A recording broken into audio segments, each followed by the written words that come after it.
కలుపుతున్నది. ఎలా కలుపుతున్నది? ఆసక్తి, మారు మనస్సు.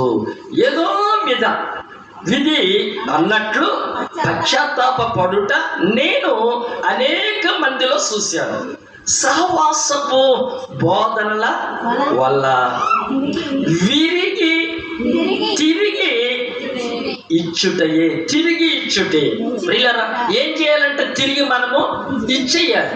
నేను ఒకసారి ఆకివీడులో కిరాణా కొట్లో మంచి నూనె ఇంకేం చేశాడు.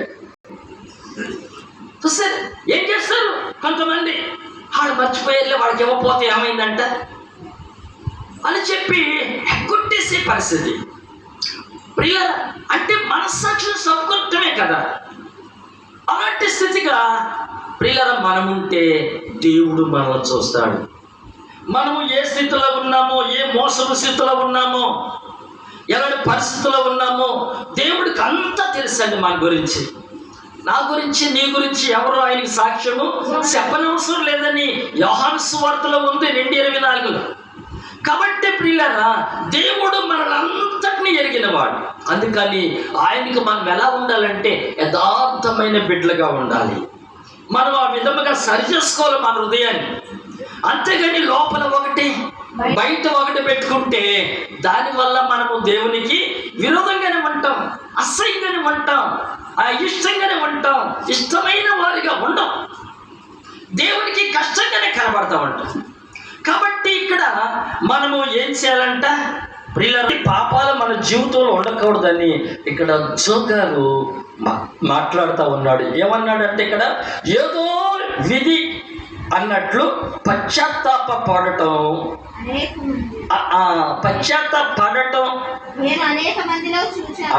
నేను అనేక మందిలో చూశాను. సహవాసపు బోధన వల్ల తిరిగి ఇచ్చివేయుట, మనస్సాక్షిని నిర్మలపరుచుకొనుట అనునవి తప్పక చెయ్యాలి అని ప్రజలు తెలుసుకున్నారండి. ఈ సహవాసంలో ఇది తెలుసుకున్నారు. ఒకసారి నేను ఇక్కడ ఇదేంటో కడుతుంటే, ఇది పిల్లల స్కూలు, అక్కడి నుంచి ఒక గుప్పుడు సిమెంటు, దోసుడు సిమెంటు తెచ్చేసి అందరూ పట్టుకుపోతున్నారులే. ఇది ఆ సిమెంట్ ఇక్కడ ఈ ఇంటి ముందు ఏదో సీడీ కింద చేసుకుంటాయి తెచ్చేస్తున్నారు. నేను తెచ్చేసాను, వాళ్ళు తెచ్చారు. చేతులు పట్టుకోవాలి, క్షమించమని అడగాలి. అంతేగాని దాచుకుంటే, ఒప్పుకోకుండా ఉంటే, బైబిల్ అంటుంది అతిక్రమలు దాచిపెట్టేవాడు ఒప్పుకొని విడిచిపెట్టిన వాడే. అంతేనండి, ఒప్పుకోవాలి, విడిచిపెట్టేయాలి. అంతేగాని మళ్ళీ అది చేయకూడదు. అది చేసామంటే ఇంకా మళ్ళా సచ్చినట్టే. సరే, చేసే బట్టి వేస్ట్ అయిపోతుంది. అందుకే ఇక్కడ అంటున్నాడు, మనస్సాక్షి నిర్మలము పరుచుకొనుట అనునవి తప్పక చెయ్యాలని ప్రజలు తెలుసుకున్నారు. అందువలన వారు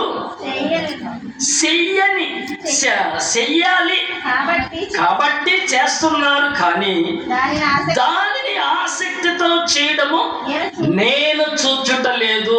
ఆసక్తితో చేస్తూ నేను చూడలేదు. ఎందుకంటే ఇదివరకు చేశాను, ఇదివరకు అలా చేశాను, ఇప్పుడు దాని మీద మనసు లేదు, ఇక నేను చూడలేదు.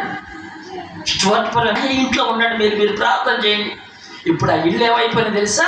పెద్ద పెద్ద మేళ్ళు అయిపోయింది, ఏసీలు అయిపోయింది. ఇటువరకు చిన్న పూరీళ్ళు అయ్యి ఇప్పుడు ఏసీలు.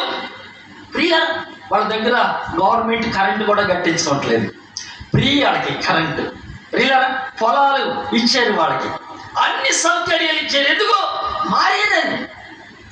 మారేదని లేకపోతే బ్యాంకులు తోసేసేవాడు. వాళ్ళు అంత భయంకర దొంగలు. ఎవరో నడ్డొస్తే నరికేసేవాడు. అంత భయంకర సెంటిమెంట్ దొంగలాడు. దేవుడు దాంట్లోనికి వెళ్ళము. మనము కక్కిన దానికి తిరిగి వెళ్ళము. అదే లోతైన పశ్చాత్తాపం. దేవునికి ఆయన పనికిని మనము చాలా హాని కలిగించామని